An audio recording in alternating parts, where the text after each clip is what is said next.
교회 복된 새벽에 나오신 우리 귀한 성도 여러분, 하나님의 크신 은총이 여러분에게 함께 하시기를 축복합니다. BC 520년 11월 24일 날 스가랴에게 하나님께서 8가지 환상을 한 번에 한 시간에 보여주시게 됩니다. 첫째 환상에서 붉은 말을 탄 사람이 그 여호와의 천사가 화성나무 골짜기 사이에 섰고 그 뒤에 붉은 말, 또 자줏빛 말, 백마를 탄 천사들이 있었습니다. 그런데 그 천사들이 여호와의 천사에게 말했습니다. 11절 말씀 보시게 되면 우리가 땅에 두루 다녀보니 온 땅이 평안하여 조용하였습니다 라고 얘기를 합니다. 여기서 평안하고 조용했다는 것은 너무 힘이 없어서 세력에 눌려가지고 아주 그냥 힘조차 쓸 수 없는 그런 상태를 말하고 있습니다. 그때 천사들이 그 말을 듣고 여호와의 천사가 이렇게 탄원하며 말을 했습니다. 12절 말씀 보시게 되면 여호와의 천사가 대답하여 이르되 만군의 여호와여, 여호와께서 언제까지 예루살렘과 유다 성읍들을 불쌍히 여기지 아니하시려 하나이까? 이를 노하신 지 70년이 되었나이다. 이렇게 얘기를 하면서 이 너무 긴 시간 아닙니까 하나님, 그러니 우리를 어떻게 좀 봐주십시오라는 그런 기도를 하게 됩니다. 그러자 이제 13절에 뭐라고 말씀하십니까? 여호와께서 내게 말하는 천사에게 선한 말씀, 위로하는 말씀으로 대답하시더라.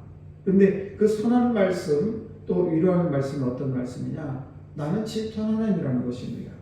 여기서 질투라는 것은 하나님이 우리가 하나님을 사랑할 때 하나님만 바라봐야지 여기저기 눈을 돌려서는 안 된다는 것입니다. 그래서 진정한 사랑은 어떤 사랑이냐? 많은 사람을 사랑하는 것이 진정한 사랑이 될 수 있지만은 우리는 누군가를 사랑하는데 다른 사람이 보이지 않고 오직 그 사람만 보이는 것처럼 우리가 이 하나님께서 우리에게 질투하는 하나님이라는 것은 지금 이스라엘 백성들이 나만 쳐다보는 것이 아니라 여기저기 끼웃끼웃하면서 헛눈팔기 때문에, 그래서 나는 질투하는 하나님인데 이스라엘 백성을 향해서 오늘날 저와 여러분을 향해서 나는 질투하는 하나님이라는 이 말씀은 저와 여러분들이 하나님 외에 어떤 것을 바라봐서는 안 된다, 그런 말씀을 얘기하고 있는 것입니다.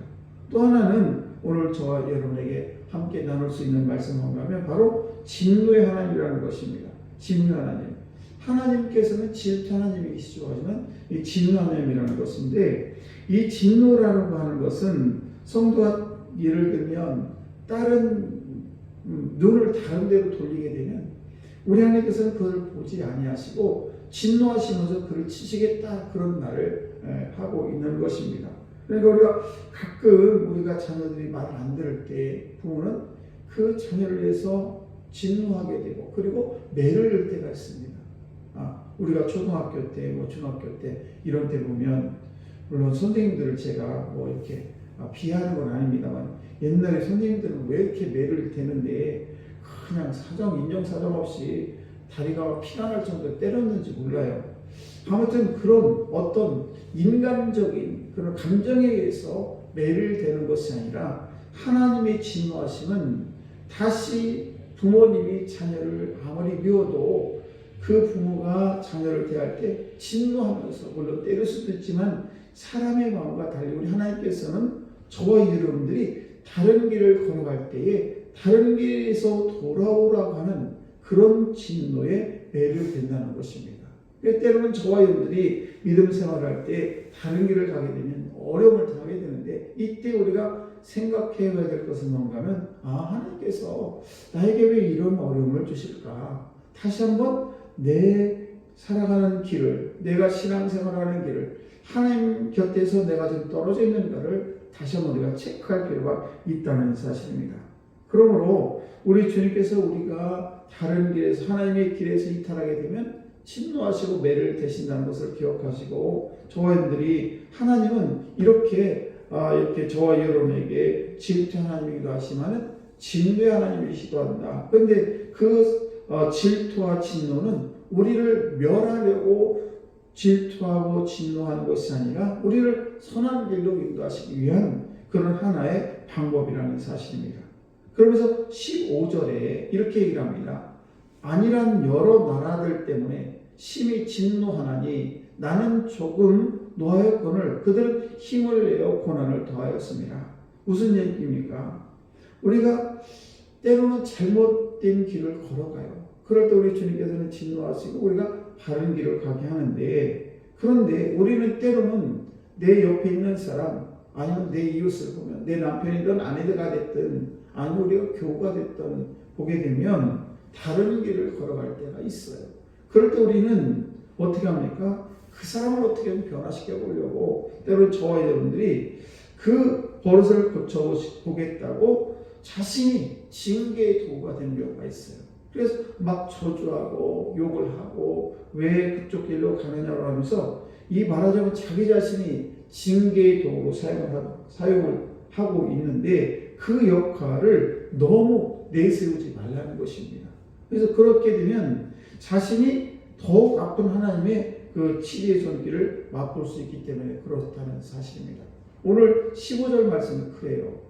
내가 진노해서 이웃나라를 통해서 이스라엘과 진노의 도구로 사용했는데 그 사용된 그 도구가 너무 이스라엘 백성을 너무 압박하고 너무 못살게 굴어서 평안하고 조용하다 이런 말이에요. 그런데 하나님께서는 그 일에 대해서 내가 너무 진노의 도구로 사용한 그 나라가 너무 하나님의 그 범위에서 벗어난 진노가 그 매를 대기 때문에 내가 그를 그를 용서하지 않겠다는 그런 말씀인 것입니다.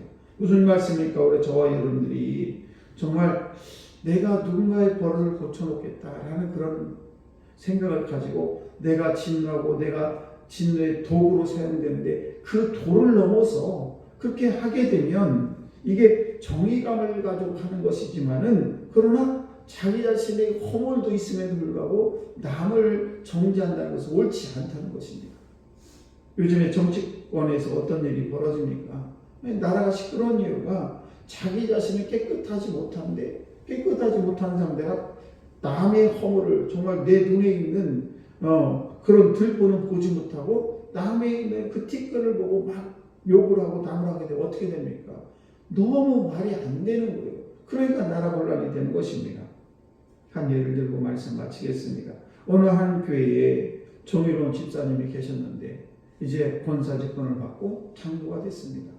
그러자 그때부터 그의 입에는 수시로 이런 말이 나왔습니다. 내가 목사의 버릇을 고쳐놓겠다. 네. 결국 그렇게 되면 교회가 어떻게 됩니까? 교회 기쁨이 다 사라지게 되고 교회 근심거리가 되는 것입니다. 내가 정의감이 있을 수 있어요. 그러나 내 자신에 대해서 그 정의감이 것은 사랑이 있어야 되고 그 사랑과 더불어서 겸손이 있을 때에 정의로운 일을 할 때 그것이 정의롭게 되는 것이지 내 안에 사랑도 없고 그런 겸손도 없으면서 무조건 내가 무엇을 해보겠다, 내가 어떤 것을 고쳐보겠다 한다면 결국은 사랑이 없고 겸손이 없는 그런 정의는 분란을 일으킬 수밖에 없다는 사실입니다. 오늘도 저와 여러분이 정말 하나님의 진노의 대상으로 때로는 우리가 힘들고 어려울 때 내가 그 진노의 도구로 사용될 때 나는 정의롭지 못하고 사랑도 없는데 내가 누군가를 고쳐보겠다 한다는 것은 잘못된다는 것을 기억하시고 오늘도 저와 여러분들이 진정한 정의가 무엇인지 진정한 사랑이 무엇인지 다시 한번 우리가 생각해보는 그런 귀한 시간 되시길 주의 이름으로 간절히 축원합니다. 기도하겠습니다.